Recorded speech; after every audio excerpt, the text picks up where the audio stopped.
I'm Rain Phoenix. You're listening to LaunchLeft, an intentional space for art and activism, a podcast, a label, a launchpad for left-of-center artists. Today's guest, Catherine KEENER, longtime friend, collaborator, sister. So happy to have her on the show, and so appropriate as this is the week before Alika's Attic songs are released on River's birthday and the big Alika's Attic episode, but also because the launched artist today is my sister Summer Phoenix, who has also been a longtime friend of Catherine's. So it's nice to have this particular episode include the two of them. I hope you enjoy it. I'll see you on the other side. Don't forget to rate and subscribe and follow us on all socials at LaunchLeft. Hi, Catherine. That's a fake background. Tell the truth. I'm actually in a town called Waynesville, where my dad was born, in North Carolina in the Smokies. That's his field. I wish I could show you his burn pile because it's really big. And I'm a little afraid to control that. It's gorgeous. Absolutely stunning. Thank you. Thanks for taking the time to talk to me here from that incredibly idyllic place there. This is my backdrop. Which is either on a bed or shooting a great video of photographs on a really mismaintained lawn. I remember that project we did, yeah. That was a good one, by the way. Can I say? Yeah. We made a video, and Rain being so skilled in cutting these things. Oh, boy. By the way, in between each one, well, maybe in between 7 of them, they have the thing where you go to the next video, the kind of clock. Yeah. No, so it was terrible. I had no time. You did it on purpose. And you also left out Dermot's family. Countless people. I didn't know, it was very rushed. But anyway, what we did with the video was we kind of were trying to get this like array of all these photographs from my son's past within the time limit of a very short song. So we tried it a couple of times. Rain was very moody but slower. And I was anyway, we got it, and he loved that video, Rain. Yeah, well, that was definitely the best part. The rest I fumbled, but it was fun to do. And speaking of videos, you directed with your son Clyde, who we're speaking about, the video for Lost in Motion for my record River. That is, I don't want to call it directed because I just basically turned the right lights on and decided and played the song and then figured out where we should stop. You also gave me the bathing suit I was to wear and knew exactly. Because I wanted to go nudie kazootie, and I was like, no, that's not tasteful. Did I really want to go? I gave you a white, transparent one piece. That was an amazing night. You were out. I think I was just busy. I don't know. Often when you and I get together, we just go off into our own. We go for a visit and end up not spending really any time with each other, which is perfect. You were shooting stills of things, and you actually had the idea of shooting it that night. And then you said, what do you want to do? Then I got Clyde out of his room with his friends. He was not happy about it, to come shoot it because he's better at that, meaning he knows to turn the camera this way rather than this way. And that was amazing. I love that video. Thank you again for taking the time that night to do it, because it was really, it moves me. I think, it's homemade like you are. Anything with water in it is moving. Lost in Motion. It was perfect for Lost in Motion. So thank you for that. And speaking of Lost in Motion, I haven't shared this with anyone yet, but Lost in Motion was obviously a song of Alakazadik's first, and it was called Lost in Motion, and I used probably about 85% of the lyrics from that in my song with Kirk, that he wrote the music and I rewrote the melody of the song, but I used those lyrics. And then I think you might know that like Joaquin used Rivers' quote, "Run to the rescue with love and peace will follow," at the Oscar acceptance speech. And I realized after that, I was looking through old footage and I was like, wait a second. I basically realized that it's the same song. It was a different part of Lost in Motion. Those lyrics, Rivers' quote, that is part of an Alakazadik song called Lost in Motion, but it was part of the middle eight. So without knowing, Joaquin and I both ended up like using Lost in Motion, quoting Lost in Motion at the same time without any prior knowledge, which is kind of wild. That's wild. And also sort of prescient because of that what's happening now. And I mean, that's all we have is being lost in motion. And that's, I mean, not to get too, but I've been thinking about that a lot. And in this space that we're in, that we're not choosing to be in, there's a respite in that, remembering that that's the reality anyway. We don't know what's coming. You know, we can just ride it out or participate and like swim it like you did. And, but still you don't know where the next thing is coming from. And all you can do is to be right here now, which I wouldn't want to be anywhere else. So, but it applies always anyway, you know, it's sort of a lesson for us to emerge in each moment, you know, and that's what we have to do. We have to keep an eye on ourselves. I think I know what you mean. Tell me if I'm wrong. I'm going to break it down what I heard, which is that when you're in sort of the flow, to use yet another word that has to do with motion and being lost in motion and water and river and all of that, you know, things unfold as, like, if you just allow yourself to be in the moment, like what you're saying, and experience the discombobulation of being lost sometimes in that motion, but still know there's a reason for it. Like, you need to just allow it to happen. Things show themselves. Like, to me, that strangeness that we both quoted the same song without knowing it showed something very powerful that was going on, where we weren't overthinking anything. It was just happening. It was happening in real time. You don't have time to overthink it. You don't have time to go back. Yeah. And you can't go forward because it's just an I don't know. And this time is so crystallizes that reality that we're all, but here we are in our own bubble. Yeah. Also right now. Yeah. It's also reality. It's not like this isn't. So I do feel like we have more decision making that we could explore than feeling just hopeless. And I feel like we need to try and save ourselves as much as we can, you know, commit to it and decide to. So your song, yours and Rivers, and why that happened accidentally, it was supposed to, was kind of for me, that was the one that happened accidentally, was just meant everything to me. It made total sense.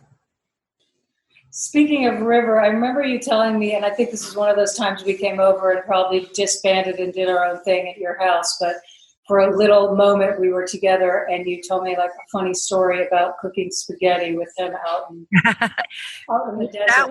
I told you the story, but well, so this is what happened. So Riv and Dermot who is my best friend and the father of our son.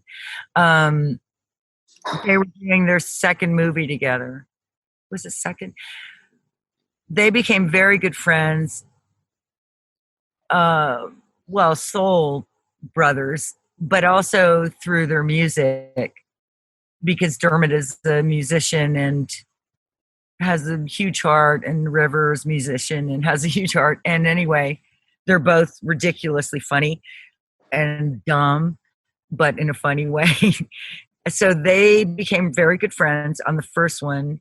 And then they did this amazing Sam Shepard movie that was in Roswell, New Mexico, which is UFO Central. And I believe it because we stayed there. And Dermot got a double wide. Well, anyway, first of all, I was having a hard time as an actor getting a job. And it was what they call pilot season, when you got it like, and I was so discouraged because of the remarks and stuff, that I thought, I'm just going to leave. I'm leaving. So Dermot asked me if I was going to drive our dog out, Earl. And Dermot said, will you bring my cello? So that was it. And I always thought, like, if there's a fire, what would I take? I'd take the dog. I would take Dermot's cello. And I stopped there. But anyway, so I drove Earl out, and I was so ready to get out that I think it was 21 hours or something, and Earl was car sick, so I'd have to pull over while he threw up, and I had Dermot's cello in the back. So I drove it out there. River, I think, had all of his instruments. I'm not sure, and it was a movie that Sam Shepard directed with Alan Bates and Richard Harris and River and Dermot and a cast of amazing people. And we're in the middle of UFO country. I remember once Sam was directing a scene where they were on horseback, and it was sort of tricks that people had to make and stuff like that. But people clapped after the first take, and Sam went out and just like yelled to the whole thing, not angrily, but he said, "This isn't a circus and it's not a rodeo." So that was it. Everybody understood. He was always doing something. Sam, always doing something potent. Anyway, River decided to, which I think it was his bent, to really kind of go for the feeling of, he tried to just suck up as much earth around the story as he could. And it was beautiful and funny to me. So Dermot and I were staying in this double wide trailer in the middle of nowhere. And that's where we definitely we had sightings. And there was like, it was strange. And River had decided to camp somewhere in the middle of danger. And one night all of a sudden there's Riv, and he got pretty freaked out, which I don't know. I mean, it took him a little bit. So he stayed in one of the bedrooms with twin beds, and but he didn't want to commit to like staying. Although, so he never brought anything, he never changed his clothes. I mean, he was in it, but still a little out, because he's with us. Anyway, one day, it was Easter Sunday, and Sam came over, which was for me and everybody else. I mean, we were all just so like, oh my God. And which he thought was ridiculous. Sam Shepard just thought we were foolish, and we were. And you really respected him and were like, oh my gosh, Sam Shepard's coming over. Is that what you mean by oh my God? Well, Sam Shepard's here every day. He's shooting every day, and now he's coming over to eat Easter, whatever. Not that anybody really, it was just a nice day. And we had birds that had nested in the carport. and the chicks, the baby birds, what's the word? Came out of their shells. What's the word? I can't think. But they hatched that day. So it was kind of like, it felt really special. River said he's going to cook because, y'all think that you're great cooks. And, but you do. Whenever I get approval from you guys, I think I'm on the right track. I did something right, good for humanity, right? I fried these plantains. So anyway, River's cooking because he's great at it. And when I brought our dog out, whose name was Earl. By the way, Sam always called him Girl, and we didn't have the gumption to say it's Earl, not Girl, But River would always make fun of me because we were in the middle of this crazy countryside, and I'd seen things, and so I was concerned that when Earl disappeared for too long, maybe he was abducted by aliens. Because he was a very special dog, as they all are. But he was a very special our dog. And River would stand at the sliding glass cheap doors, and because I would get concerned and like literally push me out of the way and make fun, just like Earl, do this sort of hysterical voice that I never did. But it was funny because River was, as you know, very funny. Yes, great sense of humor. Hilarious. Hilarious. Yeah. Like way ahead of the time, hilarious.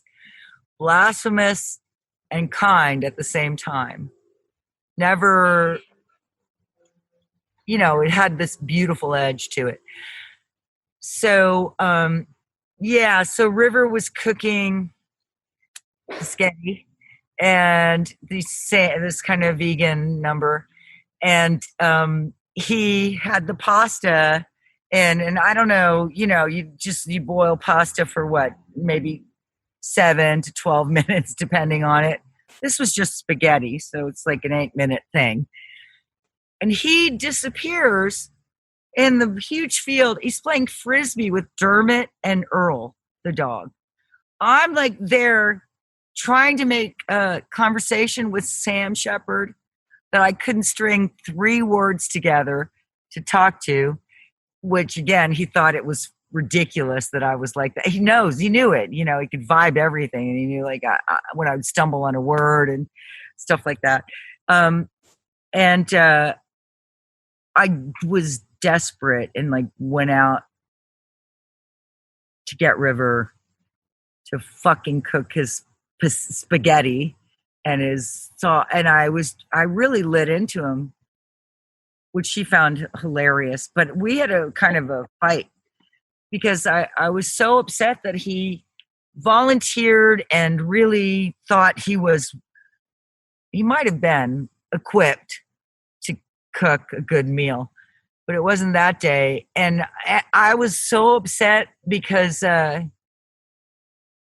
he just kept like blowing me off, Frisbee time. And it was just mush. I was a sourpuss, but, entitled to it. Yeah, but that was funny to me because I could feel his humor in that story so much. I could imagine, it being consequential to you, and to him, it was all inconsequential. It was just part of a great. And it was inconsequential. Like nobody noticed that the spaghetti was fucking terrible. Right. Except for me, it wasn't. Right. I mean, he could camouflage it, but I guess I felt dismissed. I also think that River and I had a relationship where we gave each other a wide berth because we could be so different. And I guess I wanted to kind of go, ah, and he would laugh at that. And, but then he would, I don't know. I loved him, and I feel like he loved me too. Well, you were so instrumental in, when I was able to go through the final recordings back in the late 90s, you and Dermot gave me your home studio, and I was able to spend so much time with the material then. And even though, over time realized it wasn't the right time to put it out.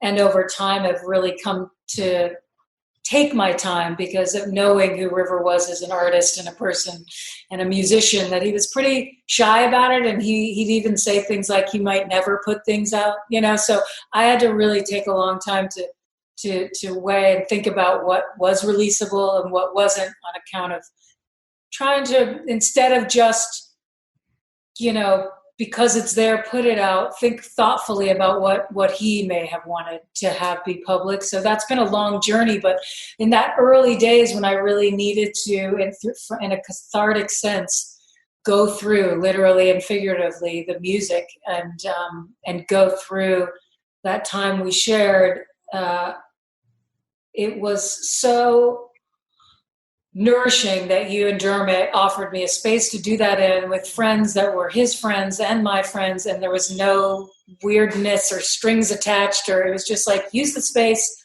do whatever you want. So I just want to thank you so much for that. It really made the difference. And I dove back in 20 years later recently to mix two of those songs from those sessions. The flood of memories of your house came back, and all that time we spent, and Dermot playing cello. He and I got in touch again because he played cello on one of the tracks I'm releasing. Pretty great. We've known each other so long. I mean, your family. And that studio, which we inherited with the house, which was amazing. And by the way, I gave you a place to stay too, not just do your music. Anyway. I high-end squatted at your house for at least 10 years.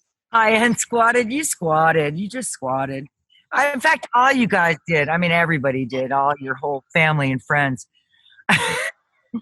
I'd come home and I'd meet somebody through you, and they'd say, "Hey, I was at your house." And anyway, no, I loved you just drenched that place with your energy and it, all of y'all, and it was everything. When I think about that house, I think of you guys. Oh, that's awesome. I love that. So we inherited that studio. I remember when Michael Stipe, when you guys, didn't you record Happy? Didn't you do your Happy, or he did, in the closet, which was yes, the closet in the studio that was all sheet metal. So it was super tinny, and it wasn't really, I mean, it was literally empty. And this, I guess maybe the previous musician owner did that on purpose. He was jazz. So maybe he liked that ding ding. But anyway, that's where Michael found the ripest spot. And it was horrible, but it was great. But in the closet, in the studio, with a mic. Just for the Happiness, Where Are You? That song, that was the Todd Solondz film, right? We both sang it. It was the end song of a Todd Solondz film. Oh, that's right. That's right. I have it wrong. And actually, I think you can only hear it by watching the film. They never released it. So it's like you can only hear it if you watch it, the movie. Happiness, Todd Solondz film, Happiness. Oh, you're right. Yeah. Which is why I never hear it. But, I mean, unless I watch the film, because I love Todd Solondz. Oh, the other thing about Roswell, which was very, it was memorable in that I knew you and River. I knew you guys, I've known you guys for so long, so I don't even know. But beautiful chick with a mind. and everything. And we became really close. And she had not read any Sam Shepard yet. And I had a book of his plays because I was, an extreme admirer. And so Summer and I remember we read Buried Child out loud. It's pretty heavy and dark for a 12-year-old. Of course, I didn't know any better. So read this. It's like, it's intense. So, and that, I don't know, the way she responded. I mean, you all have so much depth and soul, and I don't want to go on because you're stupid. So we kind of like really connected, and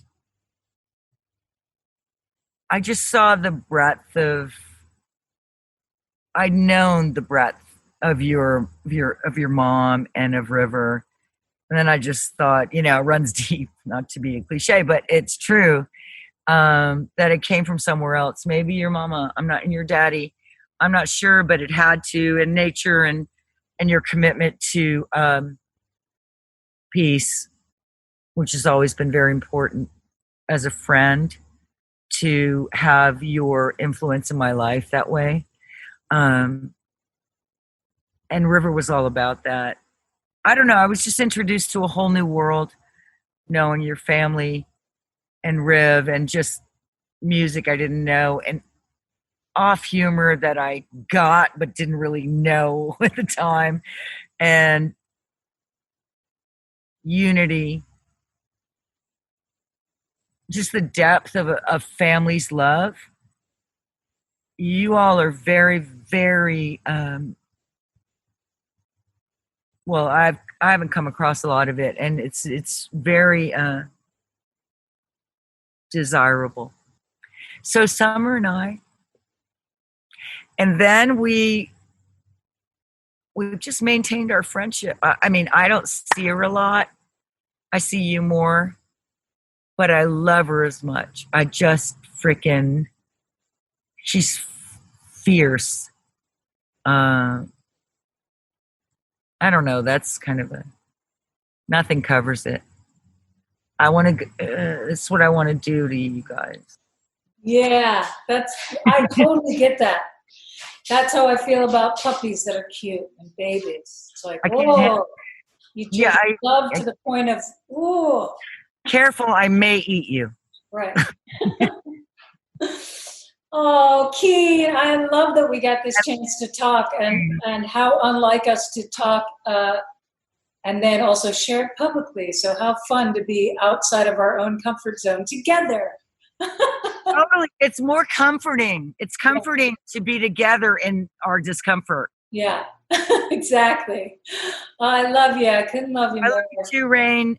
Thank you for asking me to be a part of this. It's really means a lot to me.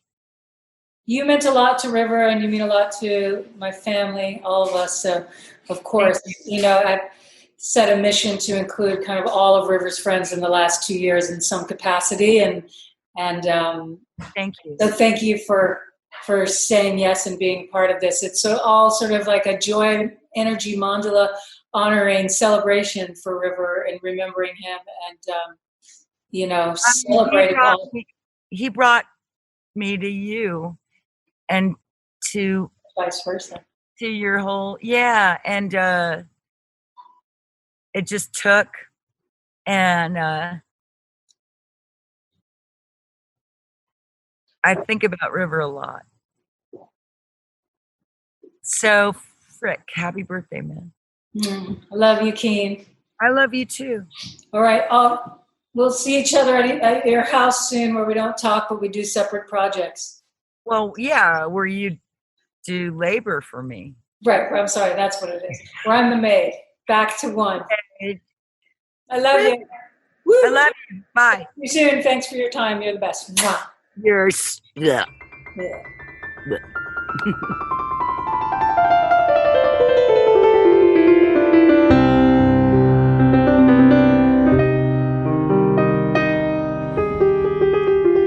am back again just to introduce Summer Phoenix. Yes, she's been a co-host here on LaunchLeft. She's also an incredible self-taught pianist who's been playing since the age of 9.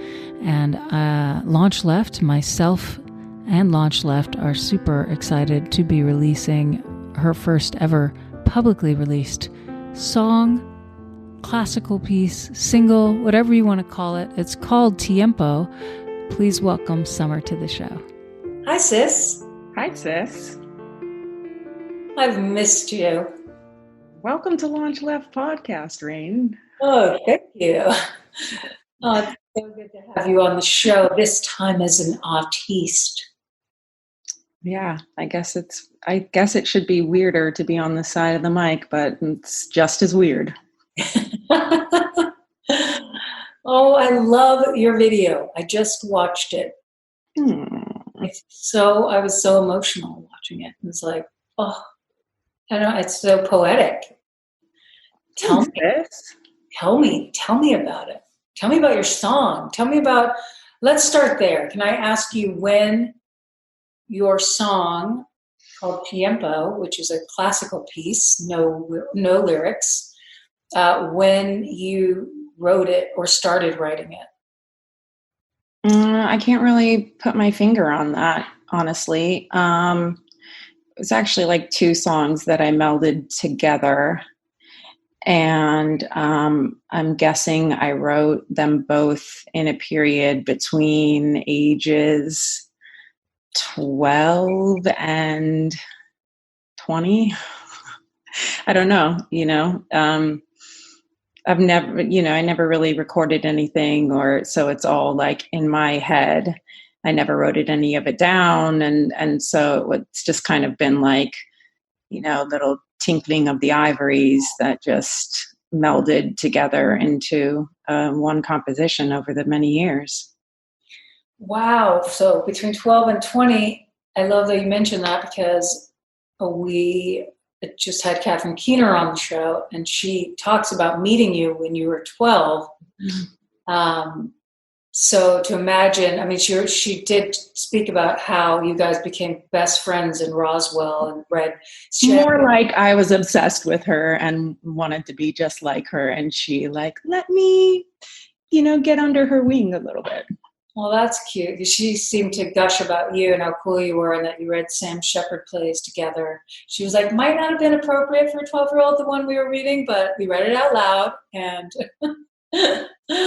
so I can't imagine, because I remember you playing from at least age 9 at home, piano, and you never have released it. So thank you for releasing it with LaunchLeft and publicly for the first time ever, putting out a piece of music.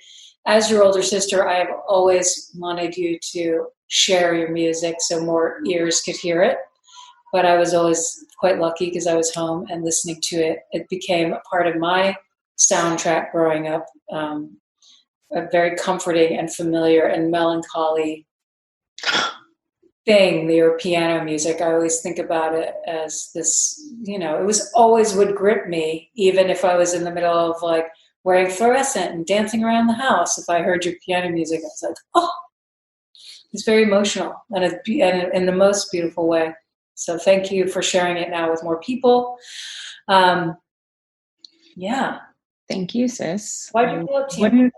I wouldn't have done it unless you were like, you're going to do it. Come out to the studio. Sam will record you. You lured me in with, Grand Steinway. So that's right. And old Sam Medill. Mm-hmm. Sam Medill Steakhouse, vegan steakhouse studios. And what else about that? You recording? Yes. Well, and also for River Phoenix 50, this, I really so wanted the sisters, you and Libby, to be involved with this special release. And it just so happened that it worked out that Liberty was the first release and you were the final release before Alika's. So it feels encapsulated within this family bubble. And then Cousin Angel right before you, and Ana Diaz right before her. It's just sort of like this ramp up to Alakazattic that feels so organic and close to home. So thank you for creating that. Super honored. Yeah. And then I just wanted to hear a little bit more about the video. Well, the video is just some footage that I had taken at a soccer game that I had taken Atticus to, and I was like obsessed with this confetti that was flowing down, and took a bunch of slow-mo of it, thinking in my head and like trying to catch it and not being able to. And then when you said I had to make a video for this song, I was like, oddly, I thought I remembered it. I remembered shooting this like some time ago, and knew that it was like perfect for it. And the song is called Tiempo, which means time in Spanish, and kind of brings to mind tempo, which I've always like struggled with my tempo as a pianist. I think I've always like played off. I'm always the one clapping off a beat. And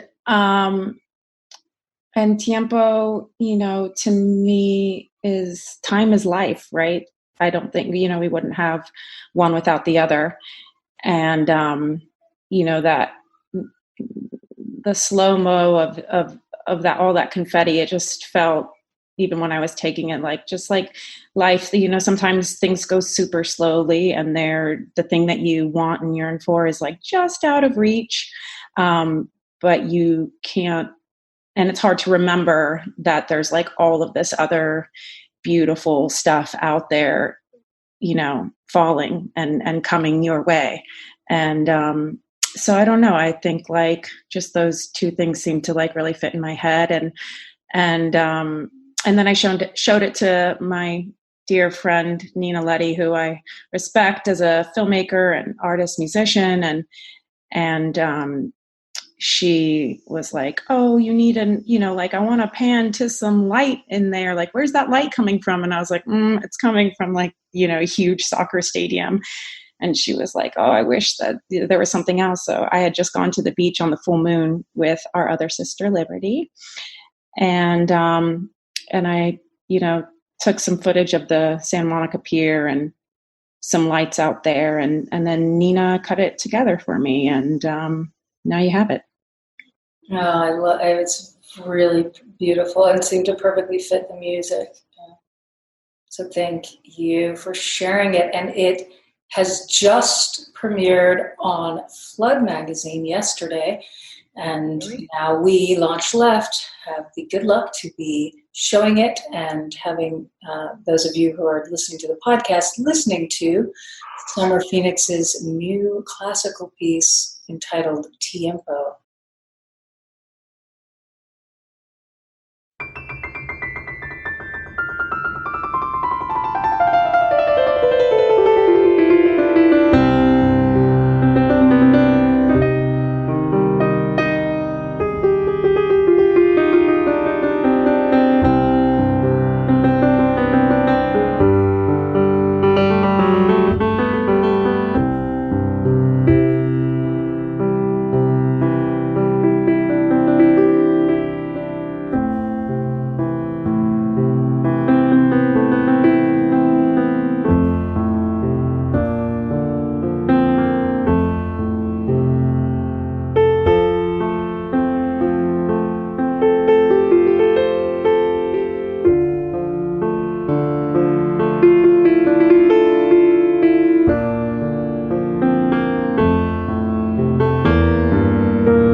LaunchLeft aims to create an intentional space that highlights and empowers all artists for whom radical creativity is not a choice, but a necessity.